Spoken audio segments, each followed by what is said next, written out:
உலகின் சர்வாதிகார நாடுகளில் வடகொரியாவுக்கு தான் முதலிடம். அந்த அளவுக்கு உடை தொடங்கி உணவு வரை அனைத்துக்குமே அங்க ரொம்ப கட்டுப்பாடுகள் இருக்கு. உலக நாடுகளுக்கு வரி மேல வரி விதிச்சு அச்சுறுத்துற அமெரிக்க அதிபர் ட்ரம்பையே அச்சுறுத்தக்கூடிய ஒரு நபர்னா அது கிம் ஜாங் உன் தான்.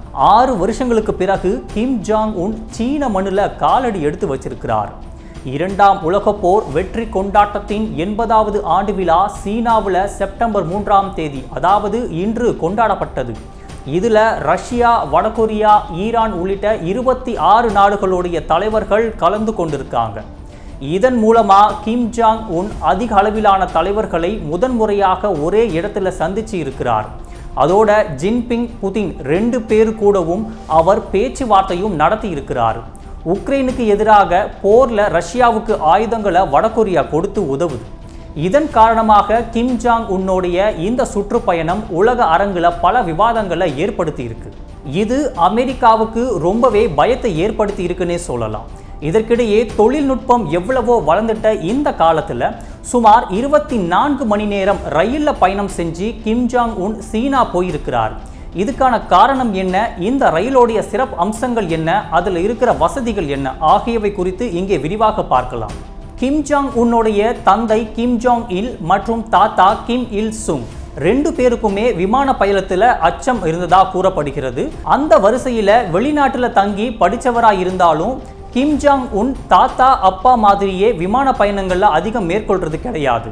சோவியத் தலைவர் ஜோசப் ஸ்டாலின் தான் இந்த ஆடம்பர ரயில கிம் குடும்பத்திற்கு பரிசளிச்சிருக்கிறார். சுமார் 90 பெட்டிகள் கொண்ட கவச ரயில்ல தான் கிம் ஜாங் உன் தன்னுடைய வெளிநாட்டு பயணங்களுக்கு தேர்வு செய்கிறார். பச்சை மற்றும் மஞ்சள் வண்ணத்தில் இருக்கிற இந்த ரயில் மணிக்கு 50 கிலோமீட்டர் வேகத்தில் தான் போகும். இதுக்கு ரயிலோடைய அதிகப்படியான எடை மற்றும் பாதுகாப்பு அம்சங்கள் தான் முக்கிய காரணமாக பார்க்கப்படுகிறது.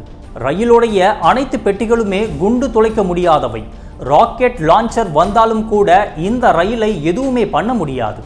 இதனால தான் கவச ரயில்னு இதை குறிப்பிடுறாங்க. உள்ள யார் இருக்காங்கன்னு வெளியில இருந்து பார்க்க முடியாத அளவுக்கு இதோடைய ஜன்னல்கள் வடிவமைக்கப்பட்டிருக்கு. பார்பிக்யூ தயாரிக்கும் அதிநவீன உணவகம் தொடங்கி ஆலோசனை கூடம் நடத்தும் அறைகள், அனைத்து வசதிகள் கூடிய படுக்கறைகள், சேட்டலைட் வசதிகள் கூடிய தொலைபேசி, தொலைக்காட்சிகள், மதுபான கூடங்கள் உள்ளிட்ட சகல வசதிகளும் இந்த ரயிலில் இருக்கின்றது. உலகத்தோடைய பிரபல உணவுகளை தயாரிக்கும் அளவுக்கு உணவு தயாரிப்புக்கான மூலப்பொருட்கள் இதில் இடம்பெற்று இருக்கு. அத்தோட பன்றி இறைச்சி, நண்டு, மீன், இறால் உள்ளிட்ட கடல் உணவுகள் எல்லாமே இந்த ரயிலோடைய ஸ்பெஷல்னு சொல்லப்படுது.